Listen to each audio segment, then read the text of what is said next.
اور اس کے بعد ANP کا اور دیگر جماعتوں کا عدم اعتماد کے حوالے سے آپ ان جماعتوں کا کیا دیکھتے ہیں کہ یہ کتنے پرسنٹ، کیا یہ 172 کی تعداد پوری کر پائیں گے؟ دیکھیں جو اب تک کی صورتحال ہے، ابھی تک تو یوں سمجھیں کہ 50-50 ہے. آپ کچھ نہیں کہہ سکتے کہ عدم اعتماد کی تحریک کامیاب ہوگی یا ناکام ہوگی. مثال کے طور پہ چودھری برادران ہیں، انہوں نے ابھی کنفرم کوئی ڈیسیژن نہیں لیا. اسی طرح جہانگیر ترین گروپ ہے، اور اسی طرح جو حکومت کے اتحادی MQM ہے وہ ابھی تک ان کے ساتھ کھڑی ہیں. کسی نے کوئی اناؤنس ابھی تک نہیں کیا کہ ہم کس کے ساتھ کھڑے ہو رہے ہیں. دیکھیں آگے کیا بنتا ہے. جو PDM کی دوسری جماعتوں کے ساتھ ملاقاتیں ہیں، جس طرح آپ نے ذکر کیا کہ کاف لیگ کے ساتھ چودھری شجاعت صاحب کے ساتھ، اور بہت آصف زرداری صاحب کی ملاقاتیں ہوئی، مولانا فضل الرحمان صاحب کی ملاقاتیں ہوئی، اور 14 سال کے بعد جو ہے وہ شہباز شریف نون لیگ کا ان کے گھر جانا، اور اس کے بعد جو ہے ایک خیر سگالی کے طور پہ، مگر انہوں نے نہ بھی نہیں کی اور ہاں بھی نہیں کی، مگر ایک اچھا ماحول، سیاسی ماحول بھی انہوں نے اپنا تعلق بھی استوار رکھا کاف لیگ نے. تو اس کو کس نظر سے آپ دیکھتے ہیں؟ کیا آپ دیکھتے ہیں کہ کاف لیگ جو ہے وہ ایک اس وقت ان کی سیاسی پوزیشن، گو کہ ان کی سیٹیں بہت کم ہیں، مگر ان کی سیاسی پوزیشن پنجاب میں بھی اور قومی اسمبلی میں بھی بہت مضبوط ہے؟ لیکن قومی اسمبلی میں جہاں تک کاف لیگ کی بات ہے، یہ بظاہر تو ایسے نظر آتا ہے کہ کاف لیگ کے پاس قومی اسمبلی میں 5 سیٹیں ہیں، اور اسی طرح صوبائی اسمبلی میں پنجاب میں 10 سیٹیں ہیں. یہ تو ہے جو کاغذوں کی بات ہے کہ یہاں ہے. اصل بات یہ ہے کہ کاف لیگ اہمیت اور چودھری برادران اس لیے اہمیت اختیار کر گئے چونکہ الیکشن سے پہلے کاف لیگ کو نظر آ رہا تھا کہ ہمارے ٹکٹ پہ تو لوگوں نے جیتنا ہے، اتنا نہیں ہے، تو انہوں نے پری پلان منصوبے سے اپنے لوگوں کو PTI میں بھیجا تھا. تو اس وقت بھی کم از کم 10 سے 15 جو قومی اسمبلی کے ممبر ہیں اور تقریباً 25 سے 30 لوگ جو صوبائی اسمبلی کے ممبر ہیں، وہ ان کی تمام ہمدردیاں جو ہیں وہ چودھری برادران کے ساتھ ہیں. اسی لیے وہ لوگ جو ہیں، جو ان کے لوگ PTI میں الیکٹ ہوئے ہیں، وہ چودھری کے کہنے پہ کچھ بھی کر سکتے ہیں. اور یہی وجہ ہے کہ تمام جو اپوزیشن کی جماعتیں ہیں، اور یہاں تک کہ عمران خان صاحب نے بھی چودھریوں کے گھر حاضری دی، وہ ساری باتوں کا پس منظر یہی ہے کہ چودھری کے پاس ایک نہ نظر آنے والا مینڈیٹ بھی ہے جو لوگوں کو پتہ نہیں ہے کہ یہ چودھری کے ساتھ اتنا اور بھی سپورٹ حاصل ہے. عمران خان صاحب کا مونس الہی سے ملاقات، اس سے پہلے تو اپنا مونس الہی صاحب بہت ناراض تھے، اور پھر 1 to 1 ملاقات ہوئی جو ہے، اس کو آپ 1 on 1 ملاقات کو کیسے دیکھتے ہیں؟ جی مونس الہی کے بارے میں ان کو تو شروع میں انہوں نے وزیر ہی نہیں بنایا عمران خان نے، اور اس پہ کاف لیگ اور چودھری برادران بہت ناراض بھی تھے کہ، لیکن وہ حالات اب ایسے بنے، اب تو ہر ایک کو پروٹوکول دینا تو بنتا ہے. یعنی کہ اس کا مطلب ہے کہ کاف لیگ کی اہمیت بڑھتی جا رہی ہے. اہمیت تو اس کی ہے. اور اسی دوران حالیہ جو ایک بہت بڑا چینج نظر آیا، جہانگیر ترین گروپ سامنے آیا، اور اس میں علیم خان صاحب کی شمولیت، اس کو آپ کس نظریے سے دیکھتے ہیں، اور یہ حکومت کے اوپر کتنا بڑا پریشر ہے؟ دیکھیں پریشر ضرور ہے. دوسری بات یہ، جیسے میں نے پہلے عرض کیا، ابھی تک کلیئر لائن ان لوگوں نے، ان دھڑوں نے کسی نے بھی نہیں لی. جہانگیر خان گروپ صاحب کی طرف سے تو کلیئر موقف آ گیا ہے کہ وہ تو پنجاب میں مائنس بزدار صاحب، عثمان بزدار صاحب بزدار کی بات کر رہے ہیں، لیکن عمران کے ایشو پہ وہ نہیں بول رہے.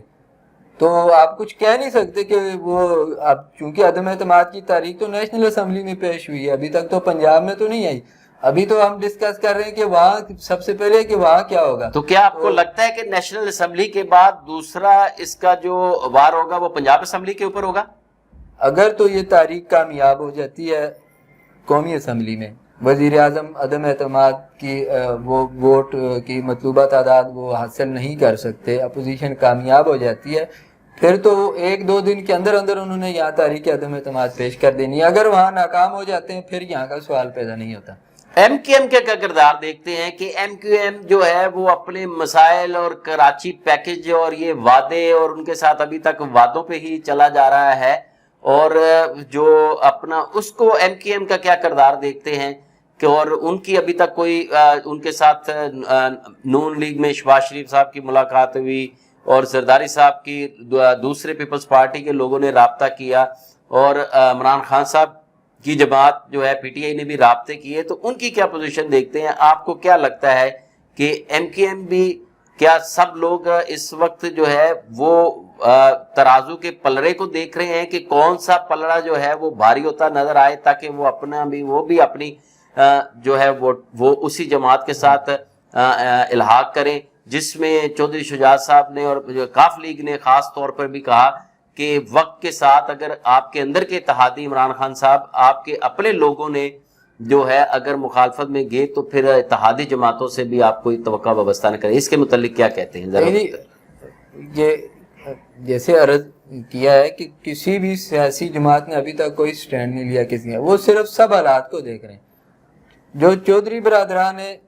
اور چیمہ صاحب نے جو وزیر اعظم سے ملاقات ہوئی ہے اس میں انہوں نے یہی کہا کہ بھائی ہم تو آپ کے ساتھ کھڑے رہیں، ایسا نہ ہو کہ آپ کے خود 15-20 لوگ جو ہیں وہ دوسری طرف چلے جائیں اور ہمیں مفت میں ہمیں ذلیل کر دیں، کہ ہم ان کے ساتھ بھی کھڑے نہ ہوں اور اس ساری گیم میں ہمیں کچھ ایسا بھی نہ ملے. تو اس پہ آپ ذرا محتاط رہیں. مطلب وہ جب اینڈ ٹائم آئے گا ووٹنگ کا اس وقت پتہ چلے گا کہ کون کہاں ہے اور کدھر کھڑا ہے. اچھا، اس میں جو ہے وہ امپائر کے نیوٹرل ہونے کی بھی آوازیں جو ہیں وہ آ رہی ہیں اور اپوزیشن جماعتیں کھل کے کہہ رہی ہیں کہ ہمیں جو ہے وہ بالکل ماحول جو ہے وہ نیوٹرل نظر آ رہا ہے اور یہ ماحول اسی طرح رہا تو جو ہے عدم اعتماد کامیاب ہوگی. تو یہ کیا آپ اس کو بیان کی حد تک دیکھتے ہیں کہ اگر یہ اپنی تحریک عدم اعتماد جو ہے وہ ان کی اگر کامیاب نہ ہو سکی تو یہ ایڈوانس میں ایک انہوں نے بہانہ بازی ایڈوانس میں رکھی ہوئی ہے، اور جس طرح نارمل ہوتا بھی ہے کہ جو ایسے معاملات میں جب یہ تحریکیں ناکام ہو جاتی ہے تو پھر بعد میں اس کے عذر کے لیے بہت ساری چیزوں کو کنٹراورشل بنا کر بیان کیا جاتا ہے اور اپنی سیاست کو کیا یہ آپ سیاست کو بچانے کا طریقہ کار سمجھتے ہیں؟ دیکھیں جی، یہ آئینی پروسیس ہے. مولانا فضل الرحمان صاحب کہہ چکے ہیں کہ یہ ایک ہمارا آئینی حق ہے، اس میں ہم کامیاب بھی ہو سکتے ہیں اور ناکام بھی ہو سکتے ہیں. تو بات بالکل ختم ہے کہ یہ کسی کی زندگی موت کا مسئلہ نہیں ہے. اپوزیشن کا ایک رائٹ ہے، اس کا وہ استعمال کر رہے ہیں. ہاں، اس میں یہ ہے کہ وہ عدم اعتماد کے جو نتائج سامنے آئیں گے اس کے ایفیکٹ اپوزیشن پہ کیا پڑتے ہیں اور حکومت پہ کیا پڑتے ہیں یہ تو پھر بات کی بات ہے. ہاں، اس میں جو تحریک عدم اعتماد کے بعد ایک بہت اہم چیز جو سامنے آ رہی ہے وہ فلور کراسنگ اور ہارس ٹریڈنگ کی دوبارہ سے آوازیں شروع ہو گئی ہیں. تو اس کے متعلق آپ کیا کہتے ہیں؟ دیکھیں، جہاں تک فلور کراسنگ کی بات ہے، آپ کل کی بات ہے، زیادہ دور بھی نہیں ہے. کل وزیر اعظم نے نون لیگ کا جو منحرف دڑا ہے غیاث الدین صاحب وغیرہ لوگوں سے 5-6 لوگوں سے انہوں نے ملاقات کی. جلیل احمد شرک پوری صاحب ہیں، اور اسی طرح اپوزیشن نے بھی ان کا دعویٰ ہے، لوگ ابھی سامنے تو نہیں آئے کہ کن سے انہوں نے ملاقات کی، لیکن وہ کہتے ہیں کہ جی 20 لوگ 10 لوگ ہمارے ساتھ ہیں. لیکن نون لیگ کا جو فلور کراسنگ ہوئی ہے کہ ان کے تو 5-6-7 لوگوں نے جو چھوڑا وہ تو اعلانیہ ہے، لیکن پی ٹی آئی کے ابھی تک کوئی بندہ کھل کے اس طرح سامنے نہیں آیا کہ ہم اپوزیشن. ان کا کھل کے جو جہانگیر ترین گروپ ہے، جو علیم خان صاحب گروپ ہے، اصل میں وہ ایک موقف کے اوپر مخالفت تو ہوگی نا سر، بزدار کے اوپر ہی چاہے ہوئی چاہے صوبائی اسمبلی کے اوپر ہوئی، ایک ان کا موقف تو آ گیا جو حکومت سے بالکل مختلف ہے، جو وزیر اعظم سے بالکل مختلف ہے کہ وزیر اعظم نے کھل کے کہا کہ عثمان بزدار صاحب کی سپورٹ کے لیے کہ مائنس عثمان بزدار صاحب کوئی بھی بات نہیں مانی جائے گی. تو اس کا مطلب کہ دو دھرے تو بن گئی کہ جو آپس میں ایک ان کا رائے کا اختلاف بھی ہے اور شخصیت کے اوپر ایک شخصیت کے مائنس کے اوپر بھی بات چل رہی ہے. لیکن جی دھڑے تو ہر جماعت میں ہوتے ہیں. بظاہر آپ کو جمعیت ایک جماعت لگ رہی ہے مثال کے طور پہ، دھڑے تو اس کے اندر بھی ہوتے ہیں، لوگ الگ الگ موقف بھی رکھتے ہیں، سارا کچھ ہے، لیکن جو فلور کراسنگ نہیں ہوئی. آپ سمجھتے ہیں کہ فلور کراسنگ نہیں ہوئی؟ ابھی تک جو ہے نا کوئی بھی پارٹی کوئی بھی دھڑا کھل کے اور کنفرم بات کسی نے کوئی بھی نہیں کہی. تو نون لیگ کے یہ جو لوگ حالیہ ملاقات کی جنہوں نے بزدار صاحب سے بھی کی اور وزیر اعظم صاحب سے بھی کی، تو کیا یہ آپ سمجھتے ہیں کہ یہ فلور کراسنگ ہو گئی؟ تو یہ جو ہارس ٹریڈنگ کا اور یہ جو سیاست جو پچھلے 1 دہائی سے تقریباً جو ہے کافی کم ہو چکی تھی، دوبارہ جو ہے وہ جنم لے رہی ہے. دیکھیں، یہ کم تو کسی دور میں نہیں ہوتی، یہ ضرورت کے وقت اس کو مختلف ناموں سے استعمال کیا جاتا ہے. جیسے پچھلے الیکشن میں کاف لیگ نے اچھی خاصی سیٹیں لی اور انہوں نے وہ مجھے نام معذرت سے ان کا بھول گیا، وہ جنوبی پنجاب کے تھے مانیکا صاحب، اور یہ 25-30 لوگ جو ہے نا انہوں نے الگ سے دڑا بنا کے اور یہ نون لیگ کو سپورٹ کرنا انہوں نے شروع کر دیا، تو ان کے خلاف کوئی قانون حرکت میں نہیں آیا، نہ کچھ ہوا، اور وہ اپنا ٹائم پورا کیا۔ کیا اس وقت جو اپنا عمران خان صاحب کا بھی باہر نکلنا اور عوام سے عوامی جلسے کرنا اور اس میں پیٹرول ریلیف پیکیج اور بجلی پیکیج اور جو ہے پی ٹی آئی کا پنجاب سے سندھ کی طرف جو ہے وہ موومنٹ کرنا اور جلسے جلوس کرنا، تو کیا آپ سمجھتے ہیں کہ پی ٹی آئی بھی آئندہ الیکشن کی تیاری کر رہی ہے اور وہ طریقے عدم اعتماد سے اس وقت ایک پریشر ڈیولپ ہے ان کے اوپر؟ دیکھیں جی، اب جو حکومت کا تقریباً اگست میں 4 سال ہو گئے ہیں، اور آخری سال جو ہوتا ہے وہ تو الیکشن کی ہوتا ہی تیاریوں کا ہے، اور زیادہ سے زیادہ اگر کچھ آپ ترقیاتی کام کرتے ہیں تو آپ افتتاحی تختیاں ہی لگا سکتے ہیں، کیونکہ منصوبے تو بڑے منصوبے تو 1 سال میں پایا تکمیل کو نہیں پہنچتے۔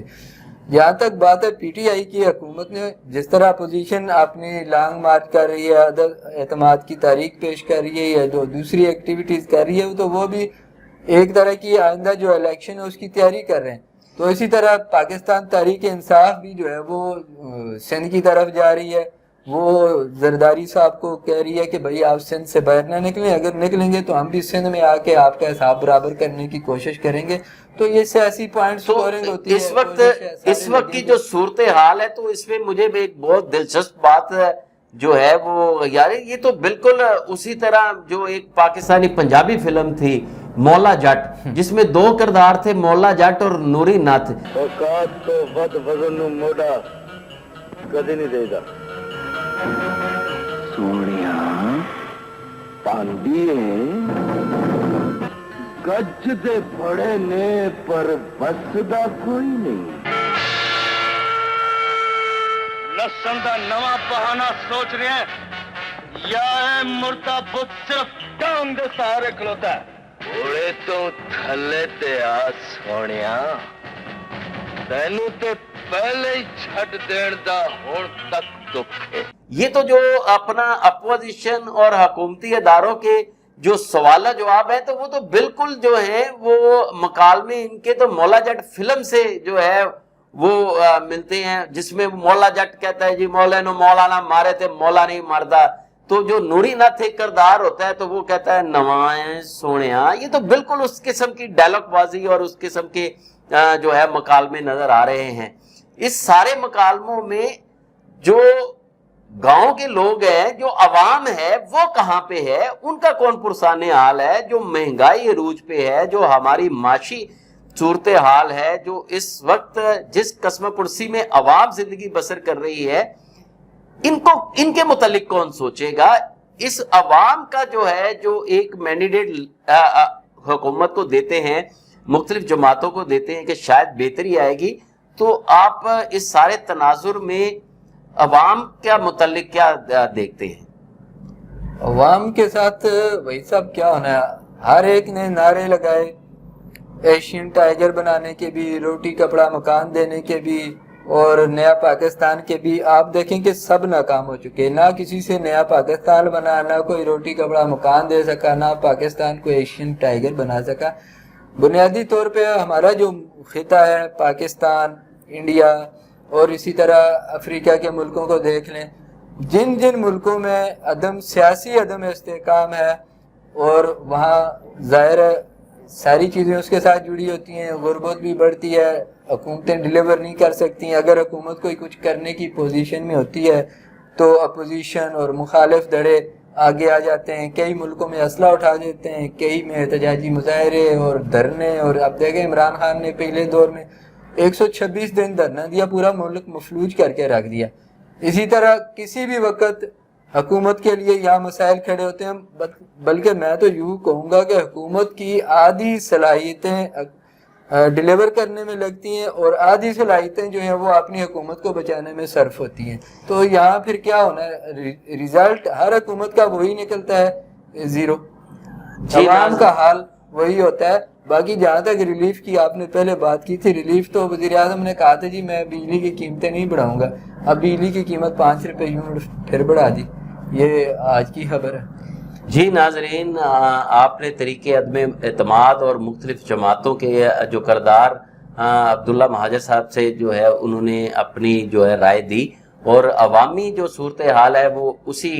کرکٹ میچ میں اسی گیند کی طرح نظر آتی ہے، جس کو کوئی بھی ٹیم ہو دونوں ٹیموں نے جو ہے وہ بھرپور کٹائی لگانی ہوتی ہے، اور ہر دفعہ کبھی وہ باؤنڈری کے گراؤنڈ کے اندر جو ہے وہ گیند شاٹ لگنے کے بعد رول ہوتا ہے، اور کبھی جو ہے وہ چھکے کی صورت میں پویلین میں چلا جاتا ہے۔ تو عوام کا یہی حال ہے جی، چاہے اپوزیشن رہے چاہے گورنمنٹ رہے، تو عوام کی صورتحال اس گیند کی مانند ہے جس کو پہلے 50 اوور بھی مار پڑنی ہے اور دوسرے 50 اوور بھی مار پڑنی ہے، دونوں طرف سے عوام کے متعلق۔ اور جب تک جو ہے یہ سیاستدان عوام کے متعلق نہیں سوچیں گے، جب تک نیچے والا طبقہ جو ہے وہ اوپر نہیں آئے گا، اور جب تک ملک میں ایسی قانون سازی نہیں ہوگی جس میں ایک عام آدمی بھی الیکشن لڑ کے جو ہے وہ اسمبلی میں جا سکے، اس وقت تک یہ اسی طرح صورتحال رہے گی، اور تمام ملک کے آئین اور قانون اسی جو فرقے کے لیے، اسی کمیونٹی کے لیے رہیں گے جو پہلے ہی بہت زیادہ امیر اور پہلے ہی بہت زیادہ پوش علاقوں میں رہتی ہیں۔ اور جب تک جو ہے نچلے طبقے سے نئی سیاسی قیادت، اور وہ سیاسی قیادت اسی وقت آ سکتی ہے جب تک ملک میں بلدیاتی الیکشن نہیں ہوں گے، اور اگر میں سمجھتا ہوں کوئی بھی حکومت عوام کی خیر خواہ ہوتی تو وہ روٹ لیول کے اوپر سب سے پہلے عوامی مسائل کو حل کرنے کے لیے بلدیاتی الیکشن کراتی۔ 5 سال یہ بھی گزر گئے مگر بلدیاتی الیکشن نہیں ہو سکے، اور ہماری بہت ساری ویڈیوز میں ہم نے جب کے پی کے الیکشن ہوئے تھے اس میں ہم نے پہلے ہی آگاہ کر دیا تھا کہ یہ ایک پی ٹی آئی کے لیے الارمنگ بیل ہے، اور یہ الارمنگ بیل اب جو ہے طریقے عدم اعتماد کی صورت میں چینج ہو چکی ہے، اور ہم تمام اللہ سے دعا گو ہیں کہ اللہ تعالی ہمارے پاکستان کا حامی اور ناصر ہو، اور عوام کی جو بھی کام ہو وہ عوام کی بہتری کے لیے، اور کوئی ایسا لیڈر آئے جو عوام کی فلاح کے لیے سوچے۔ اپنا اور اپنے لوگوں کا، گردنواں کے لوگوں کا بہت ہی خیال رکھیے گا۔ اس کے ساتھ ہی میاں وحید احمد کو ڈیلی پبلشر سے اجازت دیجیے گا۔ مزید تبصرے اور مزید اہم معلوماتی جو پروگرام دیکھنے کے لیے ہمارے چینل کو لائک اور سبسکرائب کرتے رہیے گا۔ آپ کا بہت شکریہ۔ اللہ حافظ۔